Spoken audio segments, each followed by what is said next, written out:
In today's video, this might be a bit different than what you would normally see on here, but I just had a burst of inspiration to do this, so let's get on to it.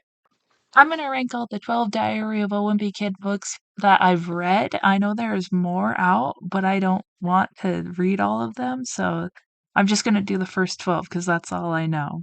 This is a completely opinionated review and ranking, and it's not really a review. Like, I won't be giving a critical analysis, but I will just be giving a few reasons why I like these books and why they are where they are on the list.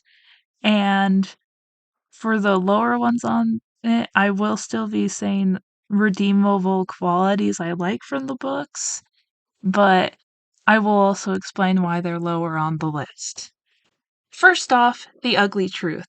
Let me start off by saying there's not a page in here. As I'm flipping through this book, there's not a page in here that I don't like, which easily puts it at the top of the list itself. But a few reasons why this is just a great book is the egg test, like when they have to take care of like they take care of these eggs as if they were like babies, like people would do in like home ec in high school. Like, that's just a really interesting part of this book. And when they're all staying overnight or I think it's like over the weekend at the school. Oh, I'm said high school before. I guess I should have said middle school. But when they're staying overnight at this middle school, they there's this joke along the way where you have to identify the body part that is shown in these pictures they took, and they took a picture of someone's elbow, but the angle made it look like a different part of the body, and they they thought they were gonna get in trouble, and like a whole thing escalates from there. And then they kind of have like a family reunion, but it's for like Greg's uncle's like wedding. And they're not very hopeful about this wedding too because he's been like married like multiple times, but like there's interesting family dynamics there because of that. And those are the reasons why The Ugly Truth is at the top of this list, along with. Next up on the list is Cabin Fever. Not only is it the most nostalgic for me because I probably read it the most, but the dynamics in it, the plot, it's just like this is why it's at the top of the list, along with The Ugly Truth. Those are the two biggest books in this series. The first part is that in Cabin Fever, they're trapped inside. There's snow inside. Well, I can't relate to that because I've never had to be snowed inside before. I thought like it was really interesting to see the family just trapped in together and how they deal with that.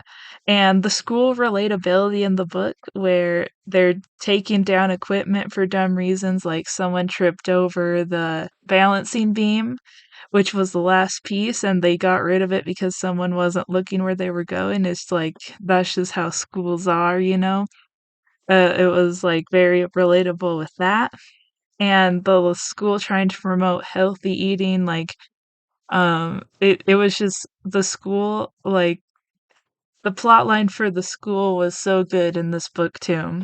And then honorable mentions for this book are the virtual pet Greg had that he was trying to keep alive. For me, it reminded me a lot of Club Penguin, because that's what I would play as a kid, but there's many other things that kids did that included virtual pets. The creepy baby doll that, like, it became creepy because he found it in, like, the flood of the basement downstairs. Like, very creepy but interesting storytelling. And then the quote unquote elf on the shelf, I forget what it was called, but it like seemed like it watched him everywhere, or who knows, maybe Roderick was doing something, or maybe he was actually following him. Very interesting storytelling. Now on to Roderick Rules. Now, I didn't own this book as a kid. I think I just read it from the library, but I really like the aspect. I think this was my first encounter with Dungeons and Dragons, but in the book it's like magic and monsters, I'm pretty sure. And it was just like interesting to see that with like Riley's friend I forgot his name, but like he was like the dungeon master, and it was like my first like dive into Dungeons and Dragons, but it was so cool to see that in the book. And the mom books are actually introduced to it, and that's like where they come from is the game.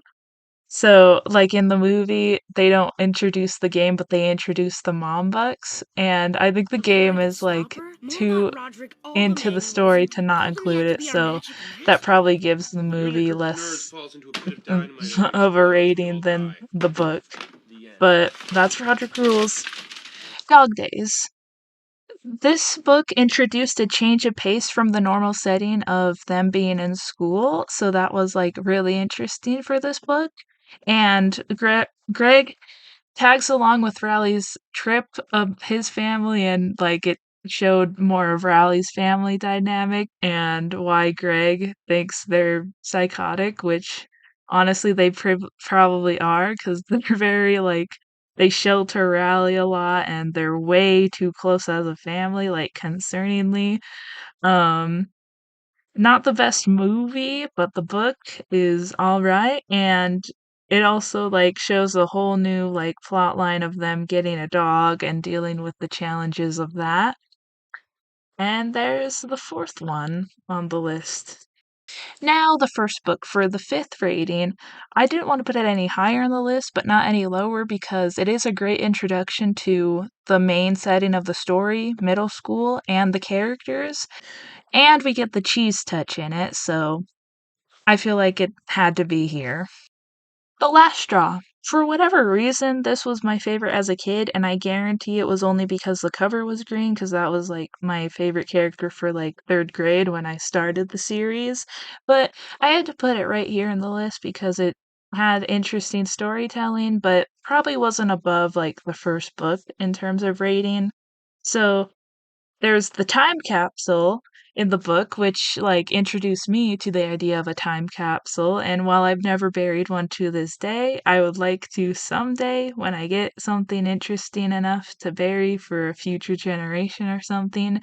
I also hate in this book how he comes back to it and doesn't even tell Riley, like, he's such a bad friend, by the way, but he doesn't even tell Riley who helped him to put together the time capsule, and he used, like, I think the money Riley put in there and stuff like that to his own benefit.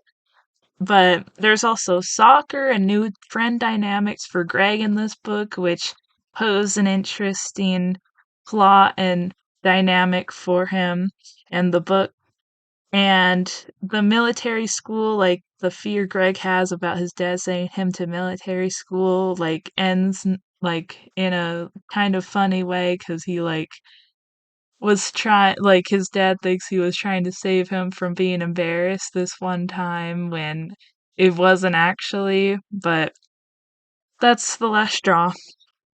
Now the long haul, and I don't have, like, a lot to say about these last few books, but this one got into a different plot of a road trip, being with family on the road, cramped in the back of a van for Greg's perspective anyway, and this is a alright book.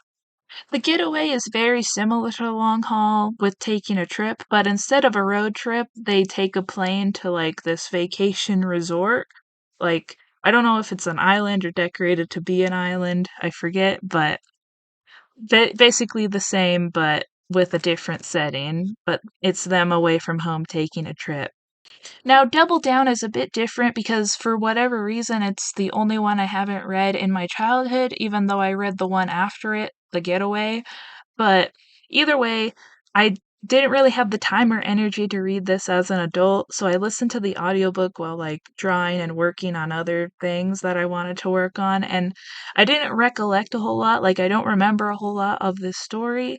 I remember I was like more entertained than these last few books on this list, and that's why it's number 9 on this list, but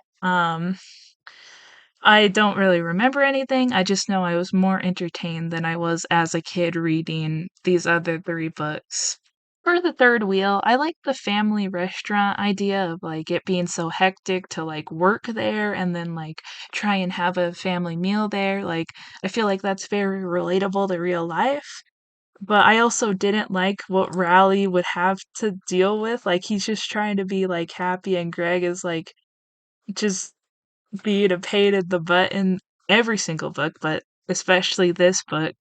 And one of the things I remember is specifically trying to look for a time in this book when Raleigh is smiling because that's usually how he is. But in the third wheel, I don't think I ever found a page where Raleigh is smiling. He's just so uncomfortable in this book. For Hard Luck, this book relies so much on the third wheel, the book before it, to really be read. Like, it cannot be read as a standalone this way, and so this is why it's below third wheel, because it just relies so heavily on the third wheel for the story to make sense. And I won't spoil if anyone dares read it, but like, it really most of this series should be read as a standalone, like, they're able to be read as standalones, but Hard Luck cannot be read as a standalone. Now for the bottom, for old school, I have no explanation as to really why this specifically is at the very bottom.